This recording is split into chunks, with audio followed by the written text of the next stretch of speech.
Hello, today we talk about the fundamentals of artificial intelligence in application to Modify, which is a music recommendation system that uses facial expressions and text from the user. My name is Nasanga Gloria. So first of all, in the first module, we talk about the history, trends, and future of artificial intelligence. The theory of AI was first brought forward in the early 20th century by figures like Aristotle and Leonardo da Vinci. Da Vinci drew a humanoid robot. And then in the 1960s to the 1980s, that saw the development of symbolic artificial intelligence, which used rule-based data mining methods.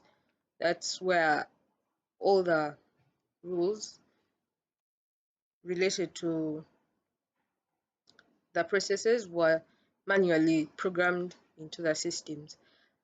And then in the 1990s to the 2000s, we saw advancement to uh, connectionist artificial intelligence, which is statistical data mining methods. And these use the data given to identify patterns and use those patterns to draw to conclusions.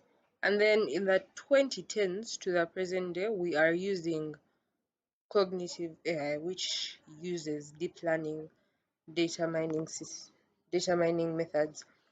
These use the data given, they identify the patterns, and then use those patterns to predict future trends. And so we talk about the argument of strong AI versus weak AI. Weak AI, as a concept, is AI that can perform specific tasks with simulated intelligence. This is and yeah, these are AI systems such that are popular, the AI systems we use today.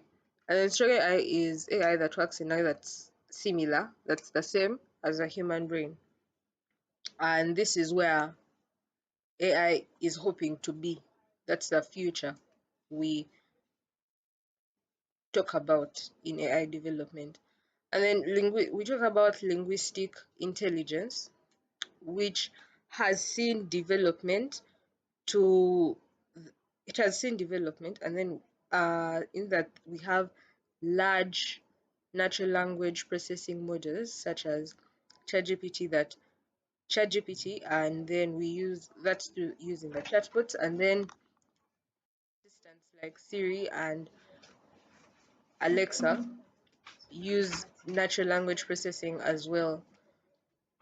And we also use logical mathematical intelligence through AI systems that detect prices, that detect patterns, and the likes. And then in our project, we use AI data mining methods, that's predictive data mining methods and prescriptive data mining methods. So that's we identify emotions using a person's text and facial expressions. That's predictive. And then using prescriptive data mining methods, we identify what songs they would like and craft playlists. In the second module, we talk about the introduction of problem solving in artificial intelligence. So we start off with a state space search, which first of all, the state space is a collection of all possible configurations or possibilities of the relevant objects. And then initial states are the states that specify possible situations from which a problem solving can start. And then goal states identify possible solutions, identify acceptable solutions to the problem. And operators are sets of rules that describe the actions available. As a whole, problem solving in artificial intelligence uh, uses operators to find a path from the initial states to the goal states through within defined rules and constraints. And then we talk about the frame problem, which is the difficulty to decide what is relevant. And so in our problem solving approaches, we identify the identification of relevant objects is sometimes not straightforward. Most times it's not straightforward. The AI systems find it hard to see what states would be necessary to solve the problem. And so we end up in a lot we end up and so we end up with time complexity and space complexities. Yes. And so AI systems must either be told through manually typed instructions, or may learn through patterns what data is relevant to solving a problem. And then in the case of our project, an initial state can be a facial expression, say a frown or a smile, and another initial state may be the text that has been entered by the user, say my cat is dead. And the goal state is identifying the emotion behind all these feelings that have been expressed by the user. So using that, we may identify whether the user is happy or sad that their cat is dead, and then identify music for them. So the third module talks about problem solving by search. We start off by discussing search methods. That's uninformed search methods, which use no prior information, and then informed search methods, which use information. They have prior information on the problem. They're also called heuristic methods. Informed search methods include the breadth first method, uses which involves the use of the evaluation of all the children of a respective node before moving forward to the successors of the children nodes. That's therefore going level by level. And then in depth first, we talk about evaluating down a certain node through its successors without evaluating the other children of the node. And then we have depth limited. Those are all, the rest are modifications of the depth first method. And then the heuristic search methods include best first, the A-star method, hill climbing, simulated annealing method. And then we talk about clustering, which is grouping similar states into a single group cluster. And this helps in reducing the state space for problem solving. And we talk about spatial intelligence and the simulation argument. So we discuss what a search tree is. That's a data structure that's used to organize data. It's a tree-like data structure that's used to organize and store data. And in a search tree, each node will represent a possible state, and then each branch will represent a transition to that state. Say we have an AI model that determines what roads are free for transportation. We use a search tree to determine, first of all, a possible state, that's a free road, a road that's congested, um, a road that's mildly congested, and then a transition to that state. That would mean the number of devices we can see on that road, and we use that to determine what road is best. In our AI system, our project, we use search methods to talk about, we use search methods.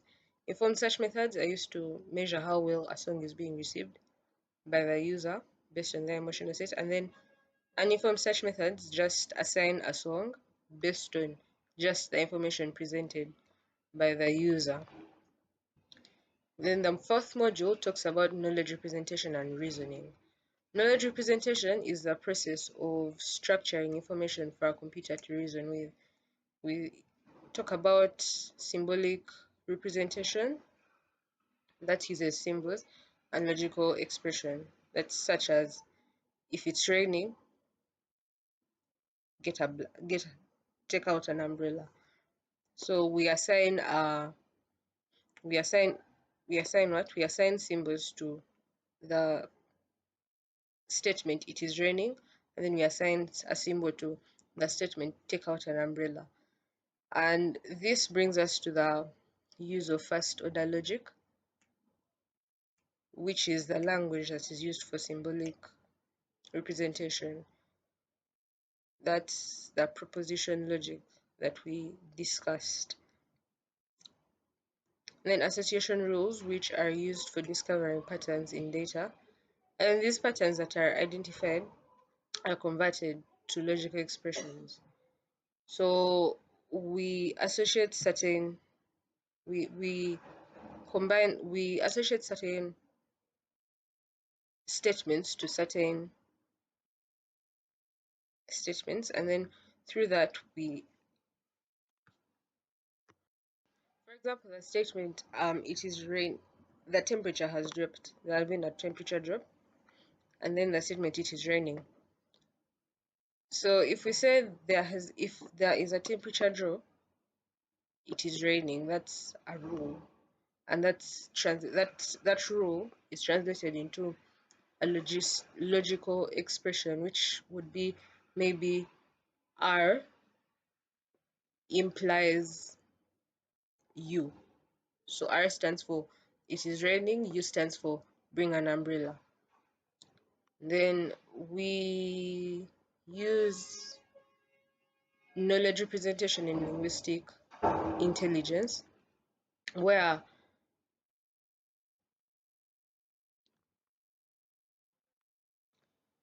a certain statement will stand for a certain real life example. Say we mean the car is red. We talk about the word red standing in for the fact that the color is red, right? And so statements like that are used in linguistic intelligence. So we use that for my car is red. Then we use and then in intrapersonal intelligence we use symbolic representation to identify in a to represent self-awareness.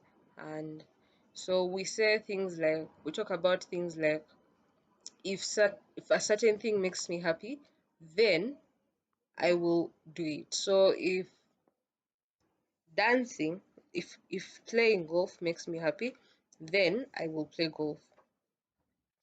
So some information is cannot be identified, cannot be expressed in first order logic. There's some information that's very ambiguous. Expressing it is going to be a very tedious task.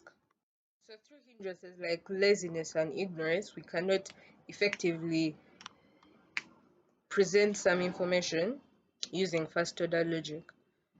And that would lead us to a discussion on probabilities. But in the meantime, we talk about the use of knowledge representation in modifier. We assign a variable to the statement cat is dead, and we assign a variable to the statement user is frowning. And we use these statements. So if the cat is dead and the user is frowning, then the emotion is sad. That's a logical statement. That's symbolic representation. And then going further, we talk about the fifth module, which is inferencing first order logic. We start off by talking about deduction, soundness, and completeness. And so deduction is a process of deriving new logical statements from existing statements. So we say a logical inference system is sound if it can derive conclusions from a logic that are logically entailed by the premises. That's if the premises in that situation, if the premises stay the same, then then the conclusions will stay the same. And that's a sound logical inference system. And a complete logical inference system is one that can derive all the conclusions that are logically entailed by the premises. That means it will derive every single conclusion that it can possibly be derived. That's a system. That's a complete system. Then we talk about the types of intelligence. That's so in logical intelligence, the system identifies the core facts of a situation, applies the inference rules that are programmed into it, and then derives to a new truth. That's basically derived truths in logical intelligence. And we talk about the Chinese room experiment, that we conclude that that process, that inference rules process to derive to new truths by the intelligence, logical intelligence, doesn't reflect true understanding. In the music recommendation project, we say that we identify the core facts of the system. That is, a fact A could be the user is crying. A fact B could be the text says the user has gone through a breakup. And then we use the inference rules that we have dictated to the computer to derive to the conclusion that you should play for this user a certain song. Moving forward to the sixth module, that's reasoning under uncertainty, we now talk about Bayes' rule and Bayesian reasoning and Bayesian networks. So according to Bayes' rule, the probability of B given A would be equal to the probability of A given B times the probability of B divided by the probability of A. So we derive from that the Bayesian reasoning is a method of inference that uses that rule, Bayes' rule, to calculate the probability of a hypothesis given prior evidence and update as more information is given. And then probabilistic methods include the Bayesian networks, and these systems that use the probabilistic methods use probability theory to model relationships between different variables. So take for example, we know that the temperature has dropped, but we also know that the temperature drop does not necessarily indicate that it's raining. But we also know that a temperature drop might indicate that it's raining. So in the incidence that we have a temperature drop, we also have the probability of rain given a temperature drop. We need to ascertain the probability that it might rain when we only have a temperature drop given to us. And that's an example of incomplete data handling. And then noisy data handling is, so we have sensors that are detecting weather changes. We need to take into account the fact that there might be a gust of wind that comes from a car passing by. There might be change of lighting because of artificial lighting, and not just natural lighting from the sun. We might also take into account the fact that temperatures might increase because of people being many in an environment. And from that, we determine that while Bayesian networks are powerful, they can only work as well as they have been programmed to work. They are only going to take into account the uncertainties that have been programmed into them, and therefore we can't say that it's a foolproof plan to use Bayesian networks. Then we proceed to the seventh module, which is planning. We'll talk about goal-directed action sequencing. So in planning, we say that the goal state is the state which you want to achieve. The initial state is the state in which you exist. Then actions are operations that can change the states. So through such algorithms, we go through a series of steps with an aim of achieving a specific objective. And we talk about application in data-driven planning. So data-driven planning is an approach where an AI system learns to plan by observing and imitating behavior. This can also be, with this we can talk about reinforcement learning. And so we talk about kinesthetic intelligence.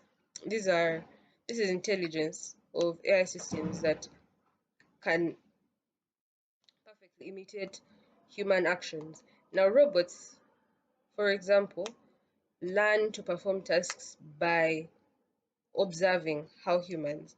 Sometimes they learn by observing how humans are performing the tasks. So if you want to teach a robot how to throw a ball, you get a human to throw a ball continuously so that a robot can learn how to do that through observing that state.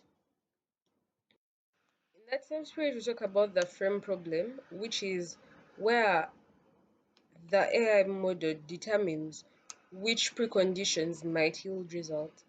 So if a precondition is like the arm is broken,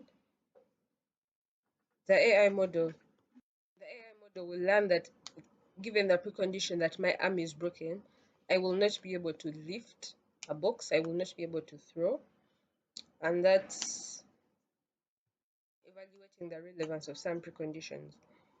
In music recommendation, data-driven planning is done through actions of the user. Say a user skips a certain song and then skips a certain song or repeats a certain song or likes a certain song or adds a certain song to a playlist. The user uses the AI system uses these actions to ascertain what types of songs the user prefers. And then we talk about planning and decision making. And in this, we talk about utility and risk assessment. So utility is basically measuring the desirability of a certain outcome, and risk assessment involves quantifying the probabilities and incorporating them into the planning process. The ultimate aim of planning is to come up with an outcome that produces the maximum utility and minimum risk. By which we say risks are basically just negative. They're just negative. And then in application, we consider intrapersonal intelligence. And in interpersonal intelligence, we talk about how the utility and risk associated with intrapersonal intelligence is usually personal. It's aimed inward. And then on the other hand, in interpersonal intelligence, the risk and the utility is aimed outwards. It's group achievement and group failure. The question that arises ultimately is whether We can confidently say that the AI systems are merely simulating the human thinking process still. And then in the music recommendation project, we talk of utility in such a way. Utilities are certain through actions like liking a song and repeating a song and adding it to playlists. These are variations. There may be short utility, long utility, and then we talk of risk in regards to risk assessment. Risk is ascertained for the model. Risk is ascertained through actions like skipping a song. So moving forward, we finally talk about the final module, that's machine language. We talk of supervised learning versus unsupervised learning. Supervised learning is through labeled data. It contains actions like classification. That's where the output is a category or a label, and the goal is to identify what label, what category an input falls in. And this is, for example, you say, this is, for example, saying you have labels like cat, mouse, dog, pig, rat, and then the idea is to get input and then determine where that input would lie, whether it's a cat, a dog, a bird, whatever. It includes also regression, where the output is a continuous numerical value. That's, say, the price of a house given its location and specification and number of rooms. That's regression. And then unsupervised learning, which uses unlabeled data, that's clustering. That's grouping objects in that objects in the same group are more similar to each other than they are to objects in a outside that group. Clustering is used in methods like customer segmentation. That's used by programs like Amazon and programs like Amazon and shopping sites. And finally, we talk of the application of machine learning in logical and naturalistic AI systems. These AI systems use both, for the example of logical, they use supervised and unsupervised learning methods. Like the example I used of a regression model that would use supervised learning through regression to determine the price of a house, and then it uses unsupervised learning to identify the patterns and produce results. The same can be said for naturalistic AI methods. That's through supervised and unsupervised learning again. Now, we ask ourselves, can machines surpass human abilities? The answer still remains maybe. Like, the answer remains maybe. Because if we cannot know the full extent of human abilities, we can never know if they can truly surpass. And then we talk of music recommendation. The system identifies patterns through the actions done by the user, and through these actions that's using and through these actions it will recommend music, and then it will also identify through unsupervised learning methods like clustering. So it will say a certain group of people like a certain song, certain enjoy a certain genre, and because of that they will enjoy a certain song from that genre. That's based on tastes of people who enjoy the same music as you. That's unsupervised learning. Thank you for listening.